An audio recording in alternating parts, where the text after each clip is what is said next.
রুহের মাগফিরাত কামনা করলাম। এই 20 বছরের ব্যবধানে, 30 বছরের ব্যবধানে, 10 বছরের ব্যবধানে, 50 বছরের ব্যবধানে আবার এর পরের লোকেরা আমাদের রুহের মাগফিরাত কামনা করে। এটা কি পরিমাণ বাস্তবতা, কি পরিমাণ বাস্তব! এটাকে অস্বীকার করার, না বুঝার কিছুই নাই। মৃত্যুকে না বুঝার কিছুই নেই। কারণ এত বেশি জলজ্জান্ত আল্লাহ তাআলা এটা আমাদের সামনে দেখাইছেন, এত মানুষের মৃত্যু আল্লাহ আমাদের সামনে দেখাইছেন, এটাকে অস্বীকার করার, না বুঝার কিছুই কিছুই নেই। গাফেল সন্তান কোনো কিছুতেই যাকে কোনো আসর করে না।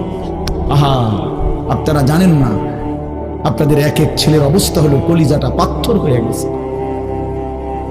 কোন কিছুই তার কলিজা নাড়ায় না। এত শক্ত জানোয়ার যে খোদার 365 দিনে কোনো দিন ফজরের নামাজ পড়ে না, একদিনও না। মানুষের বাচ্চা এত বড় জানোয়ার হয় কেন?